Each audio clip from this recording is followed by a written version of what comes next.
The gospel accounts were given to show us what a perfect life looks like, what a perfect human being looks like when they come into this earth and live out their life exactly the way God wants them to. Jesus sets for us, if we are seeking to follow God, the perfect pattern for our lives. And so when we ask what may seem like a simple question, and it actually is fairly simplistic, but when we ask the simple question, why did Jesus come? You may have a lot of answers that come to mind. But when we ask the question, why did Jesus come, and we answer that question, then what we find is the answer to our own question, why am I here? Why am I on the face of the earth? What is my purpose in life? The more I look and see the pattern of Christ's life, who is the perfect man, then I can see why I am here, the things that allow me to accomplish my purpose for existing here, why God has put me here, what God expects from me.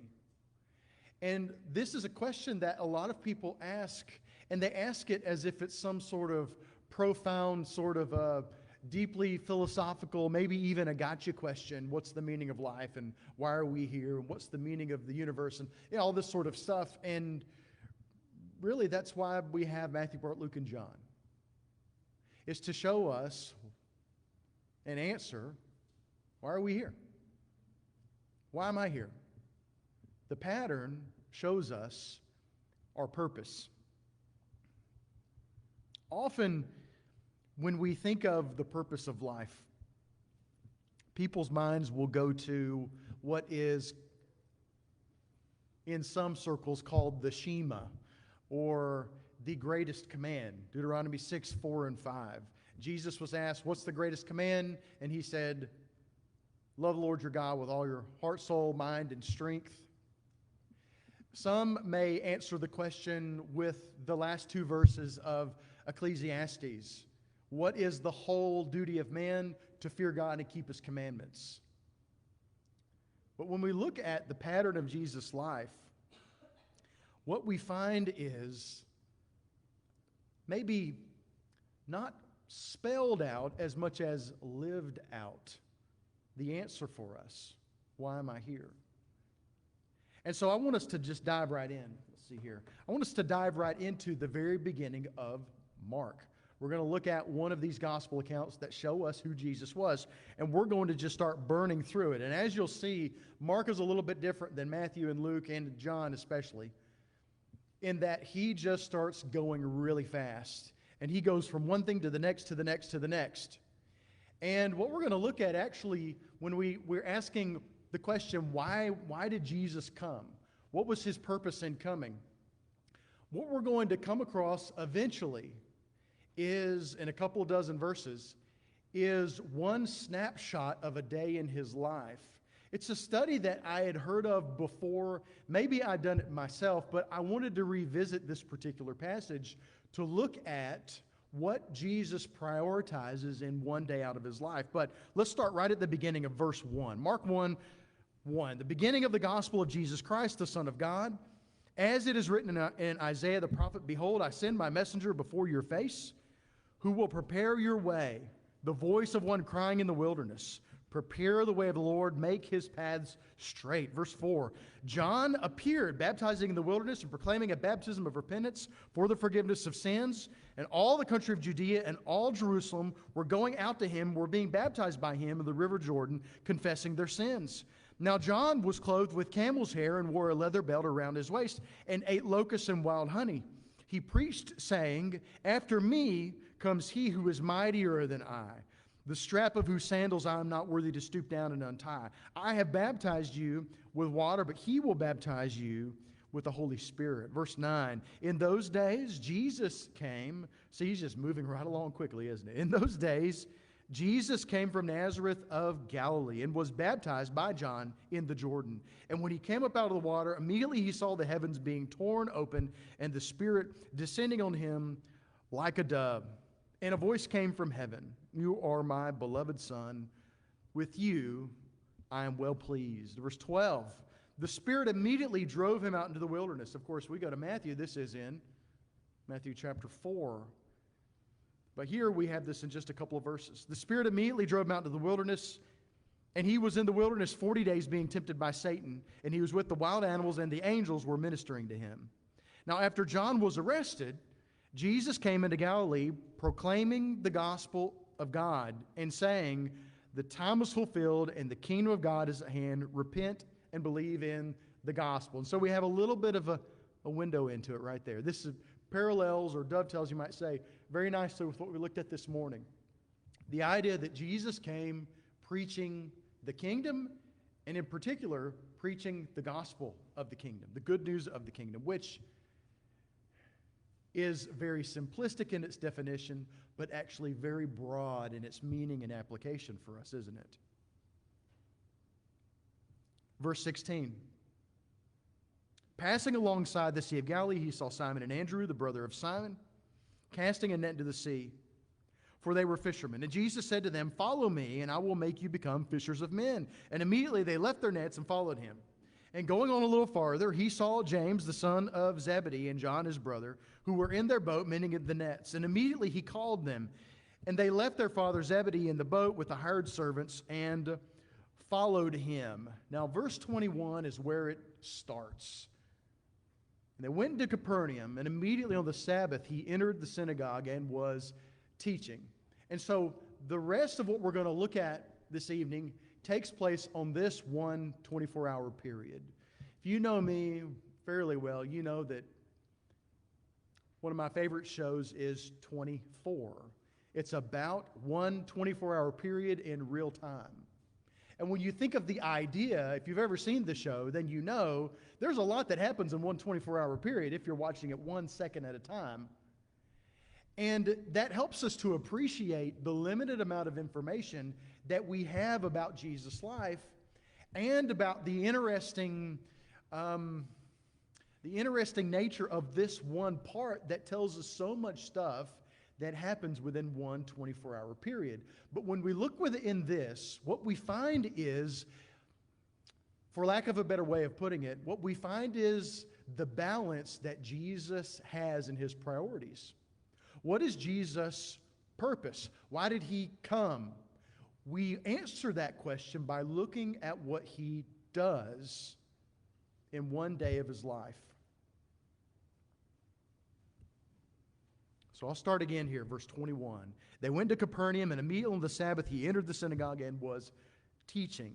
And they were astonished at his teaching, for he taught them as one who had authority and not as the scribes. And that sounds a lot like some other places. But in particular, what was he teaching? We find that earlier. It just says that he came and he was teaching. Sometimes he would get the old law and he would bring it out. And some of my favorite times in Jesus' ministry is when he would look someone in the eye and say, I've just fulfilled this prophecy right here, and blow people's minds. And then they would accuse him of heresy and all that kind of stuff. But why did Jesus come? Number one, first thing in this day was that he came to teach the gospel. That's the pattern he's setting. He came to teach the gospel. He came into the synagogue. We have a parallel idea of this in Luke 19, starting verse 47. And he was teaching daily in the temple.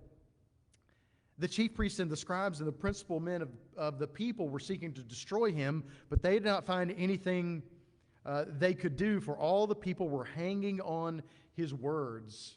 And so we find is a priority of teaching. Now, let's not misunderstand something. Jesus came to preach. He came to preach. But what we'll find is that from time to time, there were things that superseded that. But teaching was important. And you might say, okay, well, that's the pattern of Christ. Well, how does that apply to me? I'm not necessarily a teacher or something in any official capacity, or I'm really not trained, or Our level of preparedness to teach someone depends on our desire to teach someone. And when we think about teaching, oftentimes we define it. We think of it as something that it isn't necessarily. Teaching is just telling the truth. It could be, and this is, you might say, the everyday life of Jesus. You might say, apart from official times where he would go to a group and stand in front of them, or he would stand in a boat on the shore, or he would go up on the mountain and teach and that kind of thing. He was in his daily life, everywhere that he went, he was just teaching. He was just oozing with knowledge and with wisdom and instruction. And when we think of teaching, it isn't about having a time or a moment that is set aside specifically for, hey, I'm going to teach you some things. That's not what we're talking about when we think of this idea of what are we here for. The idea of teaching simply is that we have filled ourselves up so much with the truth of the gospel that it is simply overflowing from us. It is a casual thing. That in our everyday conversation with people, we are continually articulating truths that are the foundation of our faith.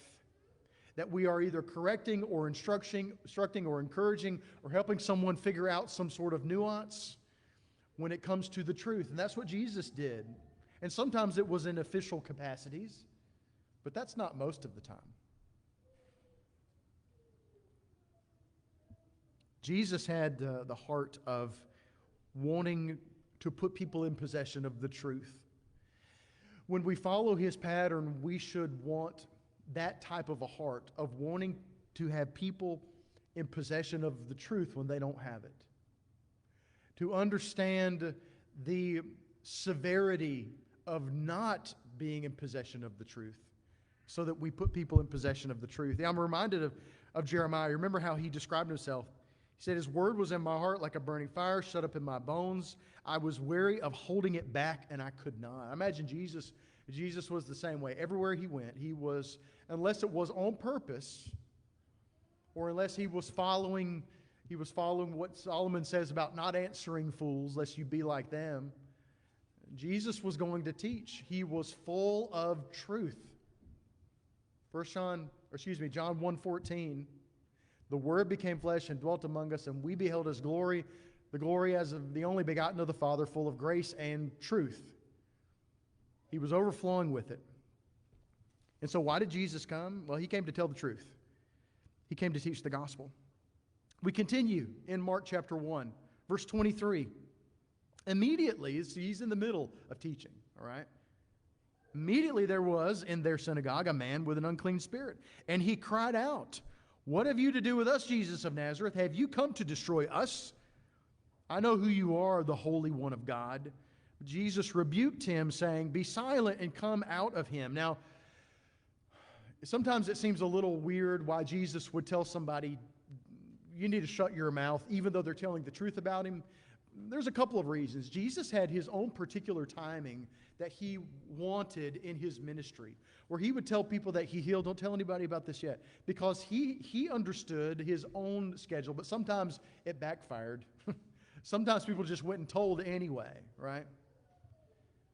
And so that's an interesting sort of a thing. But also, when you have someone who is demon-possessed, or when a demon is calling you something, right, then people are automatically going to assume that the demon is lying, because that's what demons do.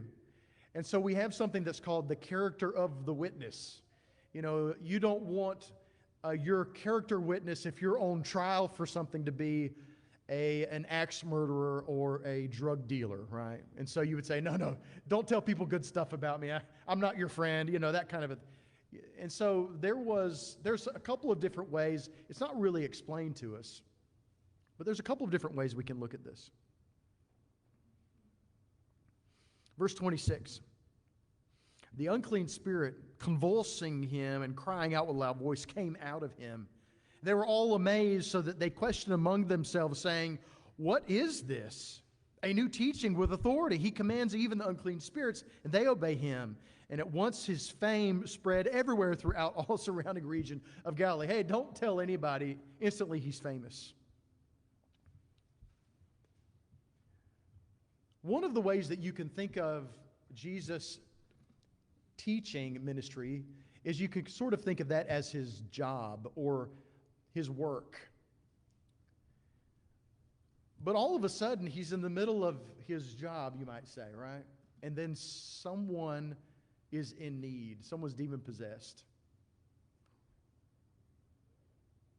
And Jesus immediately stops and helps this person. There is sort of a hierarchy in value and of precedent and a priority of certain things. I'm in the middle of a lesson right now, right? But let's say someone, like Randy has been having, let's say someone has a particular episode and they're in need of some sort of help. There are some things that are more important than others. Does it mean that teaching the truth isn't important? No, that's not it. It's that Jesus understood that, yes, he came to teach the truth, but that he also understood that the way that he would draw people to him and to the truth was by his actions. Jesus was not just talk. He was putting his money where his mouth was, so to speak. He was actually showing that he was someone who was compassionate.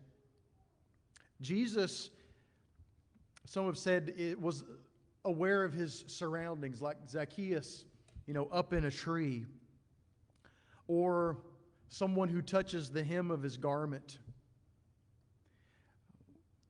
Jesus was aware of those around him who were in need. And instead of saying, no, you know what, we really just don't have time for this right now. I'm in the middle of this great oratory display. He took care of business. At a certain point, if we are people who have truth, people don't care anymore if, when someone is in need, we're just a little too busy for that. I've heard it said that something to the effect of one of the greatest things that gets in the way of us being kind to others is just being too busy. Just too busy to help people. What we find is that Jesus loved people. And so he prioritized looking for those who were around him that were in need, even if it would be at an inconvenient time. He was intentionally aware of his surroundings, looking for people that he could heal. We continue into verse 29. And immediately he left the synagogue. We're still that same day here. He left the synagogue and entered the house of Simon and Andrew with James and John. Now Simon's mother-in-law lay ill with a fever, and immediately they told him about her. And he came and took her by the hand and lifted her up, and the fever left her, and she began to serve them. In looking at this study, and thinking about how you would describe what Jesus is doing now, he said he came to teach the gospel. He goes into the synagogue. He's teaching that. Immediately, there's someone there who is in need of his healing. He exits the synagogue, goes right into Peter's house. There, his mother-in-law is in need of healing, and he heals them. He has this priority. And so one of the reasons after the teaching of the gospel is, you might say, the showing of the gospel. He had compassion on people. When we ask the question, why am I here? The pattern of Jesus begins to add up into something that's very clear and simple. He came to tell the truth. He came to show and act out the truth of the gospel, the action of the gospel, teaching the gospel and then showing compassion, being a servant, being a minister. That's what Jesus showed in the example of the washing of the feet in John 13. Or of when he feeds 5,000 or 4,000 people at different occasions. In Matthew 9, verse 35, Matthew records this: Then Jesus went about all the cities and villages, teaching in the synagogues, preaching the gospel of the kingdom, and healing every sickness and every disease among the people. So he went out teaching, and that brought people to him to an extent. He came because what happened? Well, we'll get to this in a minute, but the one who he said, now don't go tell anybody what happened, we're going to find that he's, of course, famous all of a sudden, but we're going to see what happens. Jesus' motivation was compassion. Consider these verses, Matthew 9:36. But when he saw the multitudes, he was moved with compassion for them. Matthew 14:14. When Jesus went out and saw the great multitudes, he was moved with compassion for them and healed their sick. Matthew 15:32. Now Jesus called his disciples to himself and said, I have compassion on the multitude because they have now continued with me 3 days and have nothing to eat. Matthew 20, verse 34, so Jesus had compassion and touched their eyes. Immediately their eyes received sight and they followed him. Mark 1:41, Jesus moved with compassion, put out his hand and touched him and said, I am willing, be cleansed. Mark 6:34, and Jesus, when he came out, saw a great multitude and was moved with compassion for them because they were like sheep not having a shepherd. So he began to teach them many things. Mark 8 and verse 2, Jesus says, I have compassion on the multitude because they have now been with me 3 days and have nothing to eat. Luke 7:13, when the Lord saw her, he had compassion on her and said to her, do not weep. Jesus was a person of compassion for people. And his compassion for souls, for individuals, for needs, it helped him to properly prioritize what he was doing in the moment.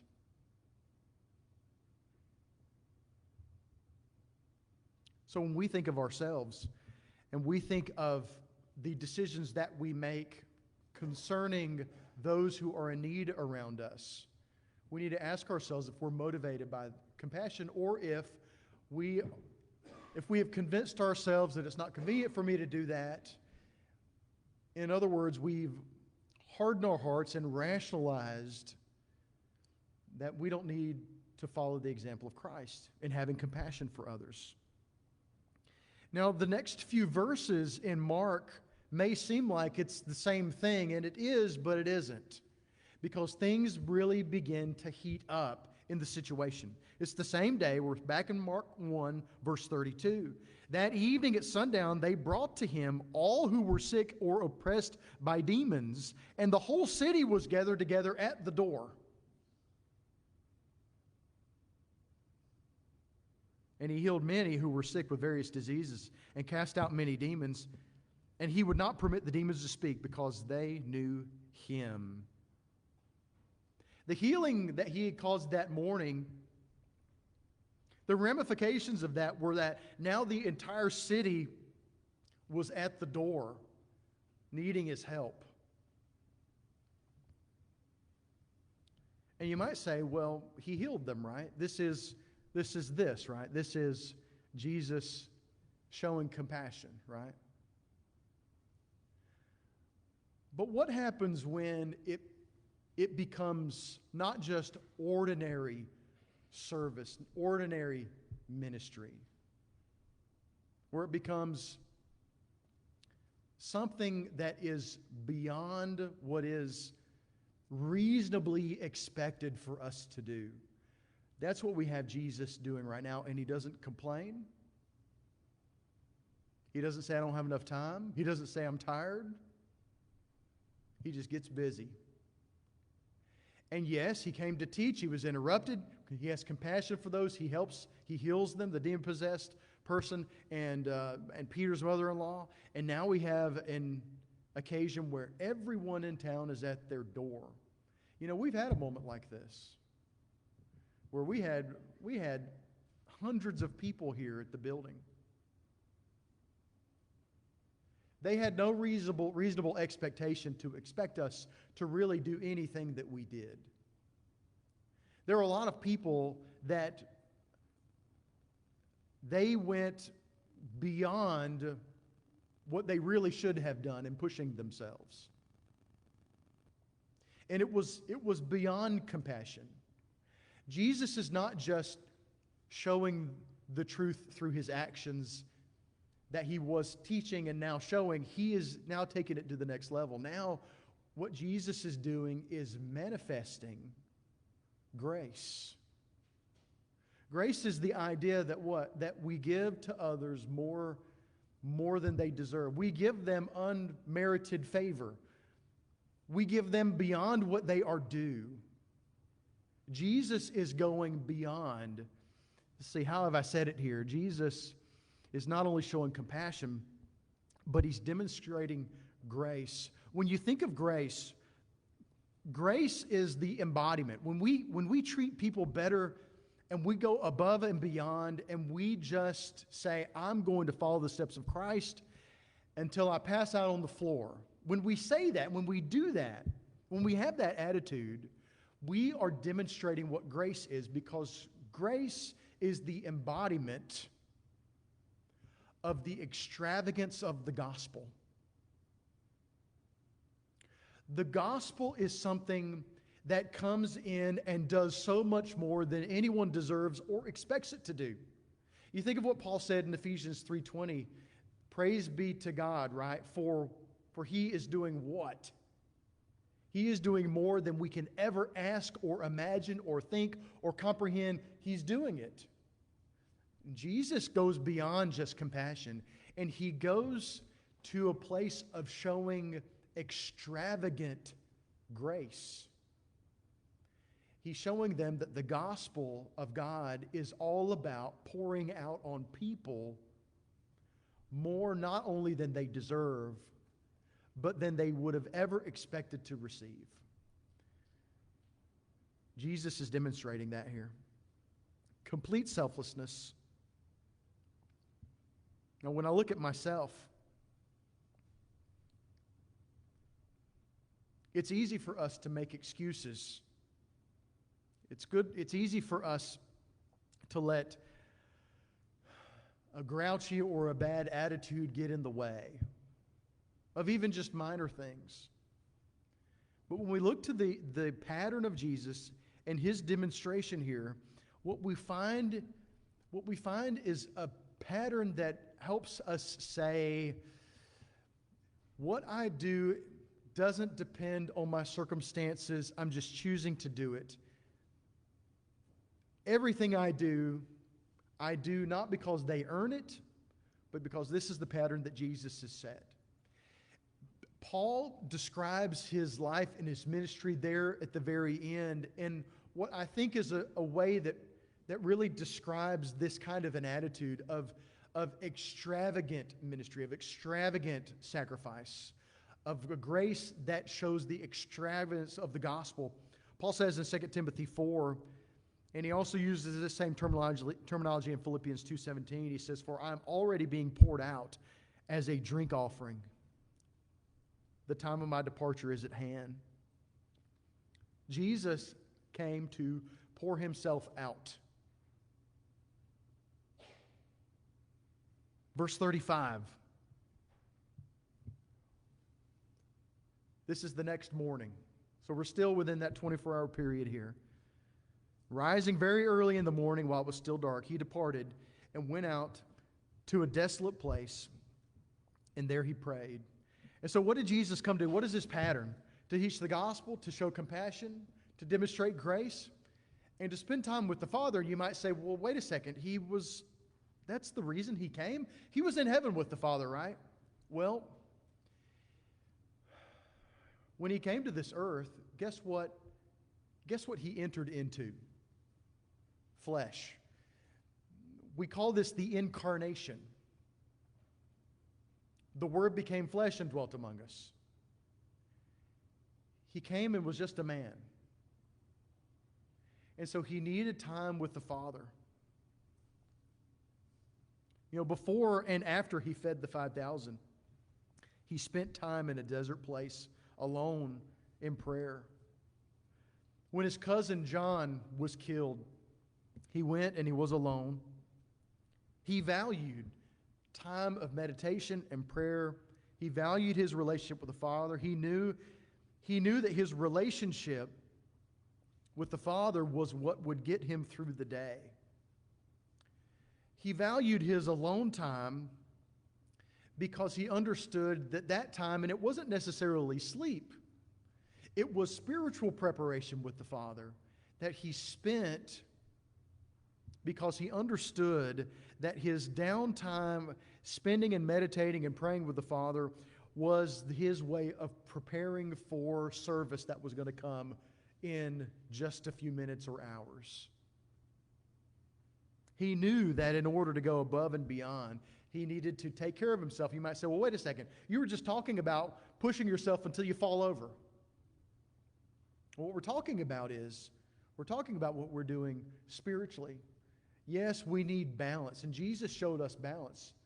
But really, what causes us not to be able to go all day because you stole some of Mark's 5-hour energies back there, right? It's not perseverance physically. You see, Jesus was failing in his body many times. When he went and 40 days in the wilderness, the angels had to tend to him. There were times where he just couldn't go any farther, but his spiritual resolve was still there to teach the gospel, to be compassionate, to embody and show what grace was. And the way that he was able to continue and to keep his spiritual stamina was because of his balance of spending time, enough time, adequate time with the Father.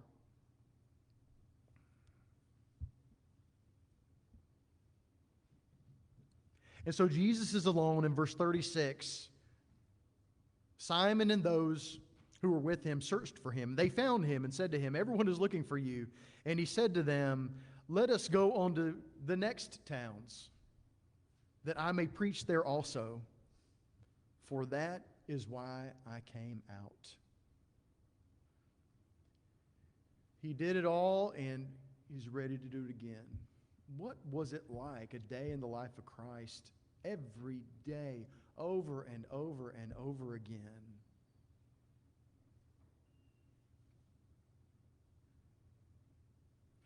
Jesus appreciated the fact that his days were numbered.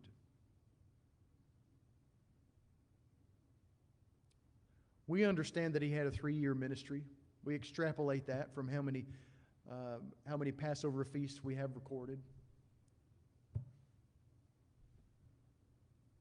And we oftentimes don't think in those terms. I only have so many days to do the work of my Father. And so, what I'm doing today is what I'm prepared to do tomorrow, is what I'm prepared to do the next day. Jesus shows this pattern.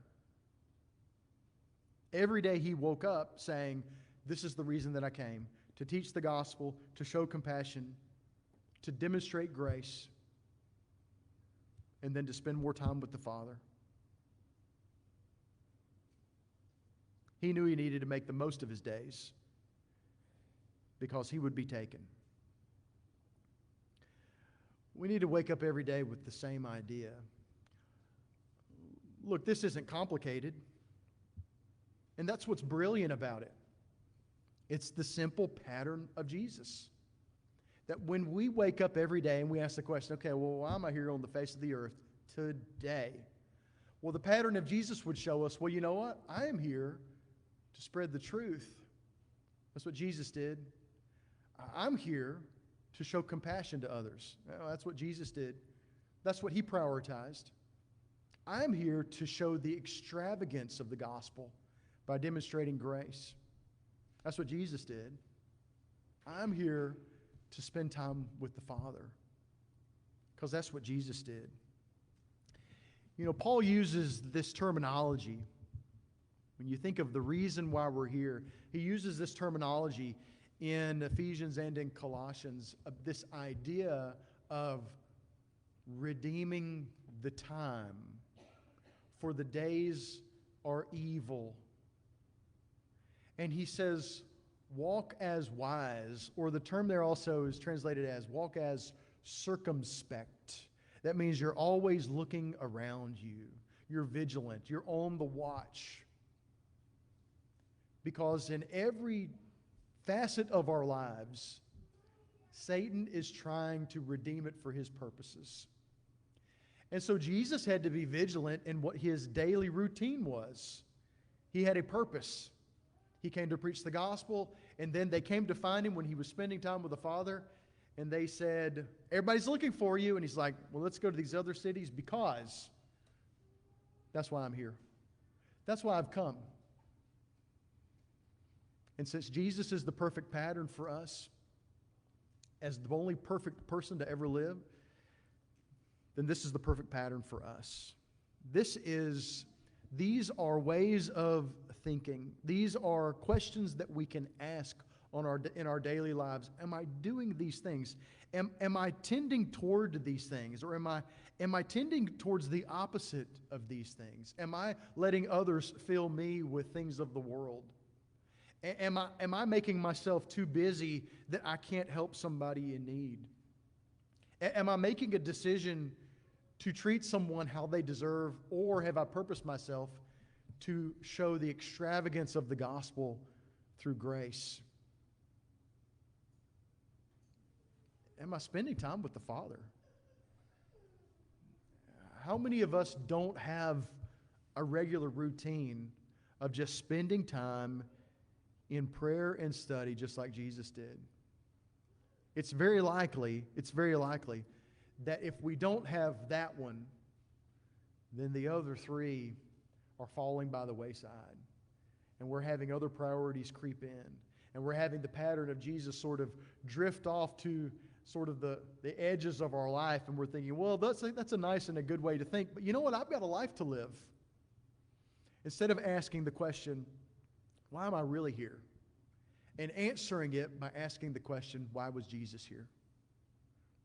This clarifies a lot for me, and I hope that you'll study this some more and think of your life in this way when you think and study about Jesus.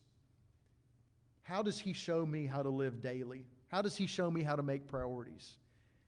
What does He show me to be my motives in life? Maybe you aren't following Him at all. Maybe you're not a Christian. He came to do what? To serve, not be served, and to give His life a ransom for many. He shed His blood for you so that you can be a Christian, so that you can have eternal life, so that you can be His follower in death and in resurrection. That's why He came. That's why He poured Himself out and did it day after day after day until He was removed from the land of the living. Are you soberly considering, as Jesus did, that you only have so many days? Jesus' example shows us to purpose them for God. May Jesus' example challenge us, but also fill us with wonderment, with amazement, with joy, and with love as we see not only the perfect person, but the perfectly living person, the person with the perfect disposition, the person with the perfect attitude, the person with the perfect perspective. We compare ourselves to Him and we always fall short, but we compare ourselves to Him and we say, wow, this is the life that I can have. This is the life that I want. His example of His life calls us to that kind of life. If you need some help with that, if you need to be a follower of His, be baptized into Christ today, or you want to study about it, you need help or prayer about something, then we want to help you. Sebastian's going to lead us in a song. And during that, if you need anything, we love you and we want to take care of you in any way we can. If you have a need, please come as we stand and sing the song of encouragement.